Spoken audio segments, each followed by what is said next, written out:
मैं सलीम, आपका हिंदुस्तान में स्वागत है। आइए, हम हैं मेरठ के शहीद स्मारक पर और 10 मई 1857 यह वह तिथि है जिस पर मेरठ से स्वतंत्रता संग्राम आंदोलन की प्रथम चिंगारी फूटी थी। 10 मई को जिन 85 सैनिकों को कोर्ट मार्शल के बाद सज़ा सुनाकर विक्टोरिया पार्क स्थित जेल में डाला गया था, 10 मई को उन सभी सैनिकों को जेल तोड़कर रिहा कर दिया गया था। इसके बाद जो क्रांति देश भर में फूटी वो 1947 तक चली और जब तक आज़ादी नहीं मिल गई तब तक नहीं थमी। शहीद स्मारक परिसर में जो शहीद स्तंभ स्थापित किया गया है उस पर आप देख सकते हैं कि उन 1857 के 85 सैनिकों के नाम यहाँ दर्ज किए गए हैं, जो 10 मई 2001 को प्रदेश के राज्यपाल रहे डॉक्टर विष्णुकांत शास्त्री ने इस शिलापट का शिलान्यास किया था। एक खास बात हम ये बता दें आपको कि जो 1857 की क्रांति थी उसमें जो 85 सैनिक थे उसमें 50% हिंदू और 50% मुस्लिम सैनिक इस क्रांति के सूत्रधार बने थे। उन्होंने क्रांति शुरू की थी जो पूरे देश में शोला बनकर भड़की थी। ऐतिहासिक और पौराणिक मेरठ शहर में 1857 में क्रांति का आगाज हुआ था, लेकिन महाभारत और रामायण कालीन इस शहर की ऐतिहासिक और प्रमुख घटनाओं का जो शहर मेरठ साक्षी रहा है। आज़ादी के अमृत महोत्सव के तहत शहीद स्तंभ पर स्थापित किए गए इस शिलापट पर वह तमाम जानकारियाँ उकेरी गई है। शहीद मंगल पांडे के बलिदान दिवस पर यहाँ इस प्रतिमा को स्थापित किया गया था जो 8 अप्रैल 2005 में स्थापित की गई थी। यह शहीद स्तंभ भी शहीद स्मारक परिसर में स्थापित किया गया है जहाँ शहीदों को नमन किया जाता है। हमारे साथ है इतिहासकार प्रोफेसर डॉक्टर के शर्मा। उनसे जानते हैं कि मेरठ में जो 10 मई 1857 की क्रांति हुई थी उस क्रांति के जनक कौन थे, किस तरह से वो क्रांति एक शोला बनकर पूरे देश में फूटी थी और वो अगस्त 1947 तक लगातार आंदोलन चला और देश को आज़ादी मिली, तभी वो पूरा आंदोलन रुका था। डॉक्टर के शर्मा जी, सर किस तरह से 1857 की जो अपनी क्रांति का शहर मेरठ है, यहाँ से किस तरह से क्रांति शुरू हुई थी और सैनिकों का वो क्या रूप था? देखिए, हम सब लोग जानते हैं कि मेरठ 10 मई के लिए प्रसिद्ध है। क्रांति 1857 की यहीं से प्रारंभ हुई थी और इसकी जो शुरुआत है वो उन 85 सैनिकों से है जिन सैनिकों ने उस चर्बी लगे कारतूस का प्रयोग करने से मना कर दिया था 24 अप्रैल को। और उसके बाद उनको, क्योंकि उन्होंने अपने जो कर्नल थे कर्नल माइकल स्मिथ, उनकी आज्ञा का पालन करने से मना कर दिया था, इसीलिए उसके बाद उनका कोर्ट मार्शल किया गया। कोर्ट मार्शल करने के बाद 9 मई जो आज है, आज के दिन उनको यहाँ एक परेड ग्राउंड है जो चर्च के पास है, उस परेड ग्राउंड में उन भारतीय सैनिकों को 85 सैनिकों को खड़ा किया गया, उनकी वर्दी फाड़ दी गई और अन्य जो भारतीय सिपाही थे उनको चारों तरफ से खड़ा किया गया। जो ब्रिटिश आर्मी थी उसको सशस्त्र खड़ा किया गया, उनकी वहाँ हथकड़ियाँ और बेड़ियाँ ठोक करके लगा दी गई, क्योंकि उस समय चाबी वाली हथकड़ियाँ नहीं होती थी, लोहार द्वारा ठोकी जाती थी। उनमें से ज़्यादातर को 10 साल की सज़ा दी गई थी। केवल कुछ आदमी ऐसे थे जिनकी आयु कम थी, उन्हें 5 वर्ष की सज़ा दी गई थी। तो ऐसे लोगों को 10 साल तक हथकड़ी और बेड़ियों के बीच बांधा गया। उन सैनिकों ने उस 9 मई को आज के दिन कहा भी कि हमारा क्या दोष है, हम सैनिक हैं, हम बहुत सारे हमने युद्ध आपके साथ मिलकर के लड़े हैं। आज हमारे अगर धर्म के विषय में बात आती है तो आप हमारे साथ ऐसा अन्यायपूर्वक व्यवहार कर रहे हो जैसे किसी अपराधी के साथ किया जाता है। हम लोग अपराधी नहीं हैं, हम सैनिक हैं। परंतु उनकी एक भी बात नहीं सुनी गई और वहां से उन्हें 9 मई की शाम को वहां से उन्हें जो नई जेल थी विक्टोरिया पार्क जहां आज हमारा स्थित है, वहां नई जेल थी, उस नई जेल में ले जाकर के बंद कर दिया। ये कुल मिलाकर के एक ऐसा मंजर था मेरठ में जिसने पूरे उन भारतीय सिपाहियों को जो अंग्रेजी सेना में थे उनके मन और मस्तिष्क में एक हलचल पैदा कर दी और मेरठ के लोगों में भी वो हलचल पैदा हुई। और 10 मई की शाम वो दिन आया, वो घड़ी आई कि जब सैनिक यहाँ बाजार में, सदर बाजार में घूम रहे थे तो यहाँ एक ढोलकी मोहल्ला है, वहाँ नृत्यांगनाएं रहती थी, उन नृत्यांगनाओं ने उन पर चूड़ी फेंकी और ये कहा कि तुम्हें शर्म आनी चाहिए कि तुम्हारे साथ अंग्रेजों ने क्या व्यवहार किया है तुम्हारे साथियों के साथ, और तुम यहाँ बाजारों में घूम रहे हो। तो मुझे लगता है कि उनके मन के भीतर की जो आग थी वो बाहर आ गई, और पूरे मेरठ का जो ये सदर बाजार का इलाका है, यहाँ से क्रांति प्रारंभ हो जाती है। और प्रारंभ करने वाली 11वीं पैदल सेना और 20वीं पैदल सेना थी। 20वीं पैदल सेना के वो सैनिक थे जिसने सबसे पहले एक अंग्रेजी अफसर जो कर्नल रैंक का था, कर्नल फिनिश, उसको मारा, क्योंकि उसने उन्हें रोकने की कोशिश की। जैसे ही उसने रोकने की कोशिश की, उन सैनिकों ने उन पर गोली चला दी। पहली गोली घोड़े पर लगी, वो गिर गए, उठ के भागने की कोशिश की, दूसरी गोली उनको मार दी गई। तो पहले मारे जाने वाले या जिसका पहला वध किया गया वो अंग्रेजी अफसर जॉन फिनिश थे। उसके बाद हम देखते हैं कि पूरे इस क्षेत्र में क्रांति व्यापक हो जाती है।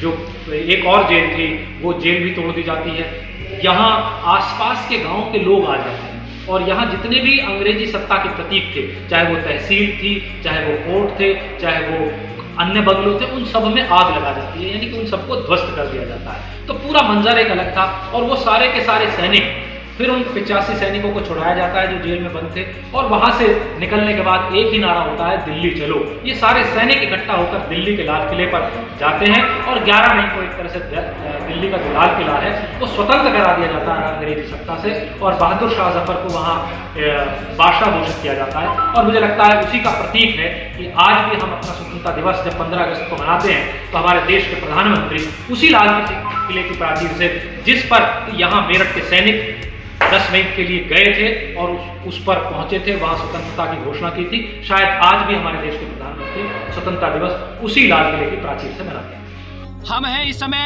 विक्टोरिया पार्क में, जो 10 मई 1857 को मेरठ से प्रथम स्वतंत्रता संग्राम आजादी के आंदोलन का बिगुल बजा था। क्रांति की ज्वाला यहाँ से फूटी थी। जो शहर के प्रमुख क्रांति स्थल है उनमें से विक्टोरिया पार्क भी एक है। इसी विक्टोरिया पार्क में 9 मई को जब 85 सैनिकों को कोर्ट मार्शल के बाद सजा सुना दी गई थी, तो उन्हें इसी विक्टोरिया पार्क में बनी नई जेल में लाया गया था, बंद कर दिया गया था। मैं कैमरा पर्सन विक्रांत यादव से चाहूँगा कि वो दिखाए कि विक्टोरिया पार्क मंच, जो ये मंच आप देख रहे हैं, इसी मंच पर 1946 में 23 और 24 नवंबर को 2 दिन का कांग्रेस का अंतिम अधिवेशन आज़ादी से पहले हुआ था। आप देख सकते हैं कि पूरा जो यहाँ शिलापट लगा है उस पर वह अंकित भी किया गया है कि इस ऐतिहासिक स्थल पर 10 मई 1857 को तीसरी अश्व सेना के सवारों ने अपने 85 उन सैनिकों को छुड़ाकर भारत की आज़ादी का पहली लड़ाई का बिगुल यहीं से बजाया था। इसी स्थान पर कांग्रेस का अधिवेशन हुआ था, और खास बात यह है कि इसी अधिवेशन में इसी मंच से यह घोषणा कर दी गई थी कि अगला जो कांग्रेस का अधिवेशन होगा वो आज़ाद भारत में होगा। आप देख सकते हैं कि यहाँ इसका उद्घाटन 15 अगस्त 2006 को हुआ था। इस मंच पर गांधी जी के दांडी मार्च के अलावा अन्य किस तरह से नमक कानून भंग करने के उद्देश्य से गांधी जी ने मार्च 1930 में अपने 78 साथियों के साथ दांडी मार्च निकाला था, उसकी झलक आप ये देख सकते हैं। विक्टोरिया पार्क मंच के साथ साथ इस विक्टोरिया पार्क की एक खासियत यह भी थी कि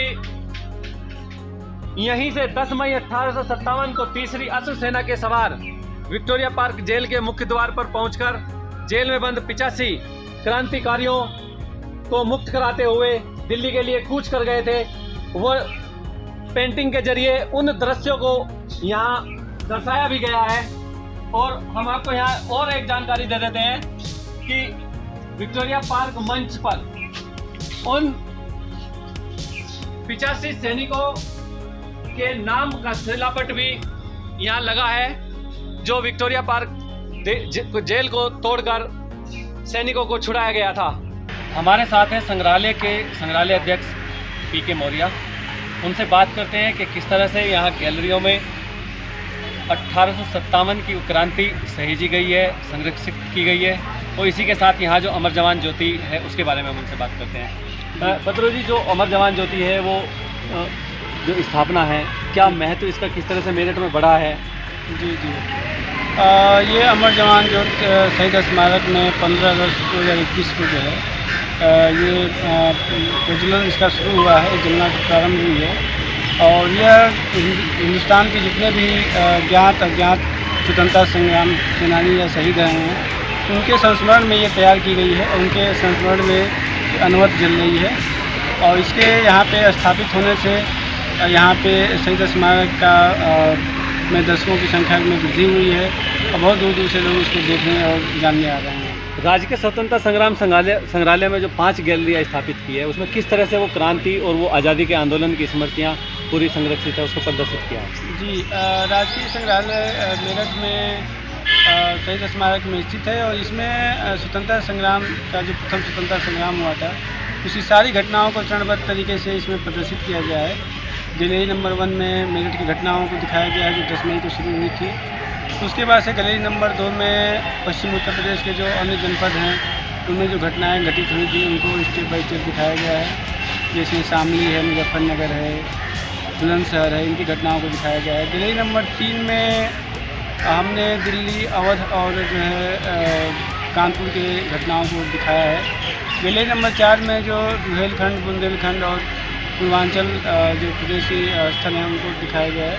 और गैलरी नंबर 5 में जो है जो अदर स्टेट्स हैं, जैसे बंगाल है, बिहार है, राजस्थान, हरियाणा, उनकी घटनाओं को दिखाया गया है। तो इस तरह से संग्रहालय में 1857 से जुड़ी लगभग सभी तरह के दस्तावेज और सभी तथ्यात्मक जो जानकारी संग्रहित है और प्रदर्शित है।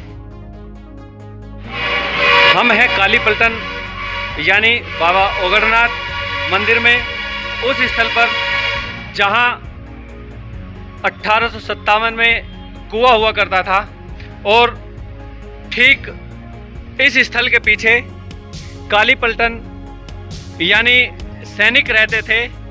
वो सैनिक चाहे हिंदू सैनिक थे या मुस्लिम सैनिक थे, वो यहाँ पानी पीने आते थे